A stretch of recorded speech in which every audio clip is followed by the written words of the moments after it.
ఈ దిన వాక్య ధ్యానాంశము దీవెన కొరకు ఏవెలు గ్రంథం 2వ అధ్యాయము 14 మీకు దీవెన అనుగ్రహించును, అనుగ్రహింపబడని ఎవడు చెప్పగలడు.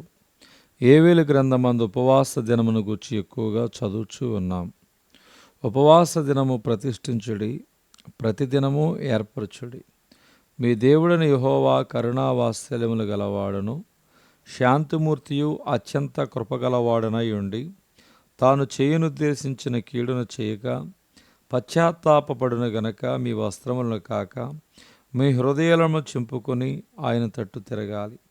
ఏవెలు గ్రంథం 2వ అధ్యాయం 13. అవును, వస్త్రములను చింపుకొనుట సులభము గాని హృదయములను చింపుకొనుట చాలా కష్టము. కుమారుడా, నీ హృదయము నాకిమ్ము. మన హృదయమును పరిశుద్ధాత్మ నివాసముగా చేసుకున్నటకు ఉపవాసం ఉండి ప్రార్థించుదుముగాక. ఆశీర్వదింపబడిన సమూయేలు యొక్క తల్లి పేరు అన్న. ఆమె తన భర్త చేత ఎక్కువగా ప్రేమింపబడిన గాని దేవుడు ఆమెకి సంతానము లేకుండా చేశాడు. 1 సమూయేలు 1:5 సంతాన భాగ్యం విషయములో దేవుడే అడ్డుపడి ఉండను గనుక ఆయనే దానిని తొలగించవలెను. నేడు అనేకులు ఈ సత్యమును గ్రహించి అన్నా అడుగుజాడలలో నడుచుటలేదు. పండుగ సందర్భముగా దేవాలయమునకు వచ్చిన అన్న అందరి వలె ఆనందముగా ఉండలేదు, భుజింపనూ లేదు. ఇది చాలా విచిత్రంగా ఉన్నది. ప్రియ దేవుని బిడ్డ, నీ గమ్యమును గుర్తించితివా? సంవత్సరముకు ఒకసారి మాత్రమే యెరూషలేము దేవాలయమునకు వచ్చేవాడు. అన్న తన భర్త బలవంతం పెట్టినను తినలేదు.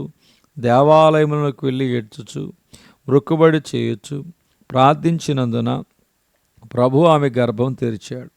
ఆమె గర్భమున సమూయేలు జన్మించినప్పుడు తిరిగి దేవాలయమునకు వెళ్ళి బాలుడైన సమూయేలును యాజకుడైన ఏలీకి అప్పగించింది.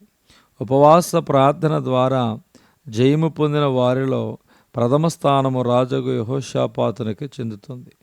యెహోషాపాతు భయపడి యెహోవా యొద్ద విచారించుటకు మనస్సు నిలుపుకొని యోధా ఎంతటా ఉపవాస దినము ఆచరింపవలని చాటించాడు.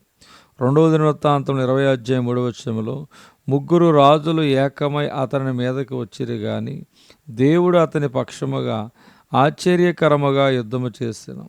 వారు పాడుటకును స్తుతించుటకును మొదలు పెట్టగా యెహోవా మాటుగాండ్రను పెట్టిన గనుక వారు హతులైరని 2వ దినవృత్తాంతములు 20వ అధ్యాయము 22 మనం చూడగలుగుతున్నాం. ఈ దినవాక్యమును దేవుడు దీవించునుగాక.